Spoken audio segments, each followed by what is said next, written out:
Before we begin, I want to take a moment to honor the cultures behind the stories we are about to explore. The tales shared here come from many peoples, lands, and traditions. I do not change these stories to fit modern expectations or to align with today's social standards. Instead, I present them as they were told, sometimes beautiful, sometimes harsh, sometimes challenging. We are not here to judge the past, but to understand it, to listen, to learn, and to honor the ancestors who carried these stories forward. We also share stories from various religious traditions.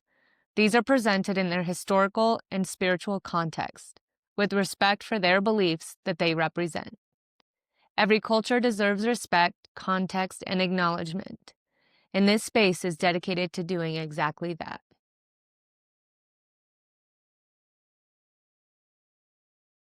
Story 1. Athena guides Odysseus. The sea stretched endlessly beneath a sky painted with silver clouds, and the winds carried the scent of salt across the dark waters. For many years, Odysseus had wandered far from his homeland of Ithaca, driven from one shore to another by storms, monsters, and the anger of powerful gods. The familiar hills of home existed only in memory now. Every horizon promised hope and disappointment in equal measure. Though he was known for his intelligence and courage, even the greatest heroes can become wary when the road grows longer than expected. One evening, after surviving yet another trial upon the wine-dark sea, Odysseus found himself alone upon a rocky shore. Waves crashed against the cliffs, sending white spray into the air, while seabirds circled overhead and disappeared into the gathering dusk. He gazed across the water toward the west, wondering how many more years might pass before he saw his family again. The journey that had begun with victory at Troy had become something else entirely. Every challenge seemed to lead to another challenge. Every escape revealed another obstacle waiting beyond it. Yet Odysseus was not as alone as he believed. Athena, goddess of wisdom, had watched over him through many stages of his journey. She admired not only his cleverness, but also his refusal to surrender when circumstances turned against him. Unlike heroes who relied solely upon strength, Odysseus survived because he learned, adapted, and listened. Athena understood that wisdom often grows in difficult places. For that reason, she chose to guide him, appearing at crucial moments when encouragement or insight was needed most. As night settled across the shore, Odysseus slept beside a small fire. In dreams, Athena came to him. She did not promise that the road would become easy, nor did she remove the hardships that still lay ahead. Instead, she offered something more valuable. She reminded him of who he was. She showed him glimpses of Ithaca's green hills, the halls of his home, and the family awaiting his return. The vision did not erase the dangers of the journey, but it restored his sense of purpose. A traveler who remembers where he is going can endure roads that would otherwise seem impossible. When dawn arrived, the first rays of sunlight spread across the sea, turning the waves to gold. Odysseus awoke feeling renewed. The shoreline had not changed. The distance to home remained immense. The dangers ahead still existed, yet something within him had shifted. Guidance does not always arrive to solve our problems. Sometimes it arrives to help us continue despite them. Standing upon the shore and watching the morning light spread across the horizon, Odysseus understood that wisdom often appears exactly when it is needed, quietly illuminating the next step rather than revealing the entire path at once. Story 2. The Monkey King Meets His Master. The mountains of China rose like emerald waves beneath the morning mist, their peaks disappearing into clouds that drifted across the sky. Hidden among these mountains lived spirits, immortals, sages, and creatures whose stories had been told for centuries. Among them was Sun Wukong, the Monkey King, whose strength, speed, and magical abilities were unmatched. He could leap across vast distances, transform into countless forms, and challenge even the powers of heaven itself. Yet despite all his extraordinary gifts, there remained something he lacked: wisdom. For many years, the Monkey King relied upon his cleverness and power to overcome every obstacle. He delighted in testing limits, challenging authority, and proving his abilities. Though these talents made him formidable, they also led him into trouble. His confidence often exceeded his understanding, and his victories sometimes created problems greater than the ones he had solved. The world had taught him many lessons, but he had not yet learned how to guide his own immense potential. Far from the bustling kingdoms of humanity, stories spoke of great masters who lived in secluded mountain retreats. These sages devoted themselves to study, discipline, and spiritual cultivation. Seeking greater knowledge, Sun Wukong journeyed through forests wrapped in mist and climbed winding paths carved into steep cliffs. Waterfalls thundered through hidden valleys, while ancient pines clung to rocky slopes weathered by countless seasons.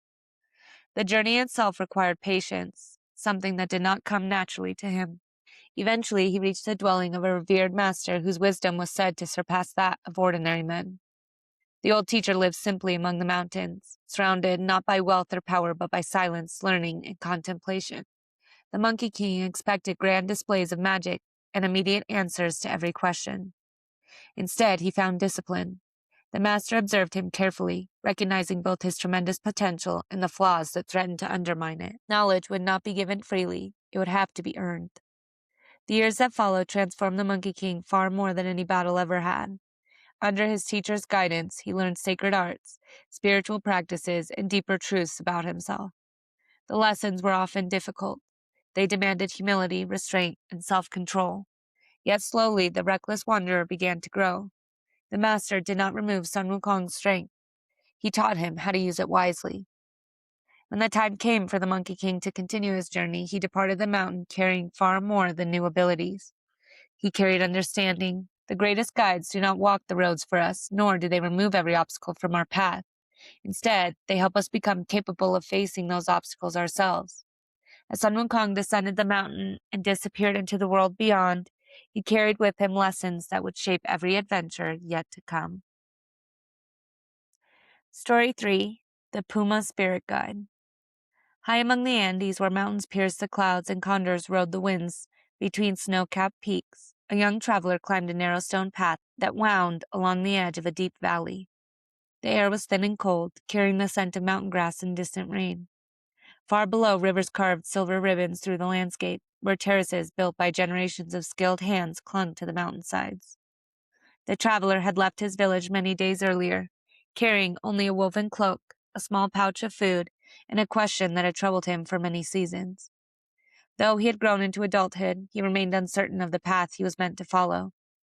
The elders spoke often of purpose, responsibility, and balance, yet these things seemed as distant and difficult to grasp as the peaks that disappeared into the clouds above him.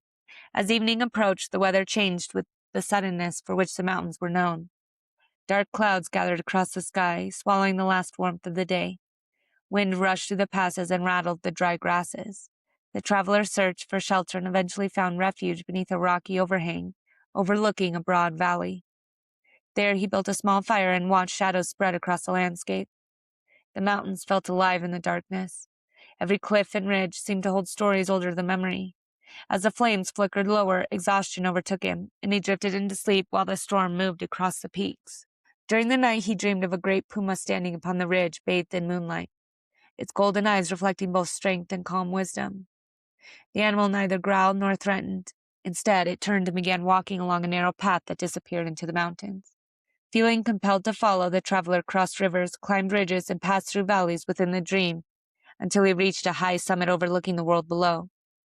There, the puma paused and gazed toward the horizon where sunlight had begun to rise. Though no words were spoken, the traveler understood something he had struggled to grasp for years. The purpose of a journey is not always to find immediate answers. Sometimes it is to become the kind of person capable of understanding them when they arrive.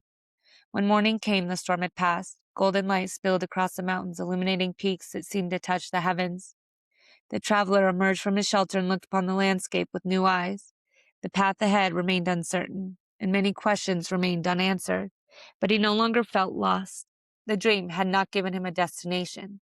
Instead, it had given him confidence to continue. In Andean traditions, the puma often symbolized strength, courage, and life lived with purpose in the earthly world. As the young traveler resumed his climb through the mountains, he carried those lessons with him, trusting that guidance sometimes arrives not to reveal the entire road, but to help us take the next step upon it. Story 4. Myrddin, the Wild Seer. The forest of ancient Wales stretched across the hills like a green sea, their branches swaying beneath gray skies and drifting mists. Deep valleys sheltered streams that sang over stone, while distant mountains stood watch above the land. Among these landscapes wandered a man known as Myrddin, remembered in Welsh tradition as a prophet, poet, and seer whose wisdom was shaped by both sorrow and solitude, long before later legends transformed him into the figure known to many as Merlin. Stories told of Myrddin as a man who withdrew into the wilderness after witnessing the horrors of war. The forest became his refuge, his teacher, and the place where he learned to hear truths hidden from ordinary ears. One autumn evening, a young wanderer entered those same woods seeking answers. His life had reached a crossroads, and uncertainty weighed heavily upon him. Every choice seemed to lead towards another question. The roads he had traveled no longer felt certain, yet no new direction appeared before him. Hoping to find wisdom among the remote valleys, he followed little-used paths beneath towering oaks, whose leaves glowed gold and copper beneath the fading sunlight. The farther he traveled, the quieter the world became. Even the sounds of birds and flowing water seemed distant beneath the vast stillness of the forest. As dusk settled across the hills, the wanderer reached a clearing where an old man sat beside a spring. His hair was silver, his clothing worn by years of travel, and his eyes carried the calm attentiveness of someone who had spent a lifetime observing the world. Though the young traveler had never met him, he sensed immediately that this was no ordinary hermit. The old man listened patiently as the wanderer spoke of his fears, doubts, and uncertainty about the future. When the story was finished, Myrddin remained silent for a long time, gazing into the water flowing over the stones. At last he spoke, not with grand prophecies or mysterious riddles, but with a simple wisdom. He explained that many people become trapped because they demand certainty before taking action. They wait for every answer to appear before beginning the journey. Yet the forest itself offered a different lesson. No traveler could see an entire path through the trees at once. One could only see the next stretch of ground ahead. Progress came through movement, not prediction. Understanding often followed experience rather than preceding it. When dawn arrived, the wanderer left the clearing and continued on his way. The questions that had brought him into the forest had not vanished, but they no longer felt like burdens. The meeting with Myrddin had changed the way he carried them. As morning light filtered through the trees and illuminated the path before him, he realized that guidance does not always arrive in the form of answers. Sometimes it arrives as a wisdom to continue walking despite uncertainty, trusting that the road itself will reveal what must be known when the time is right. Daily Thread for June 6th. The Guide. The longest roads are rarely walked alone. When Odysseus drifted far from home beneath uncertain skies, wisdom appeared in the form of Athena's guidance. When the Monkey King sought knowledge greater than his own remarkable talents, a teacher emerged to shape raw potential into something enduring. High among the Andes, a traveler found direction not through commands or certainty, but through the silent presence of the puma, whose strength revealed itself in patience and purpose. Deep within the forests of Wales, Myrddin offered no map of the future, only the understanding that the next step is often enough. Though these guides differed in form, each appeared at the moment when knowledge alone could not carry the traveler forward. They remind us that guidance is not always loud, dramatic, or unmistakable. Sometimes it arrives as a teacher, a dream, a story, a memory, a quiet insight, or a single conversation that lingers long after it has ended. The road ahead may remain hidden beyond the next hill, but wisdom has never required us to see the entire journey before we begin. It asks only that we remain attentive enough to recognize the lanterns placed along the path, trusting that those who walk with open eyes often discover that help has been beside them all along.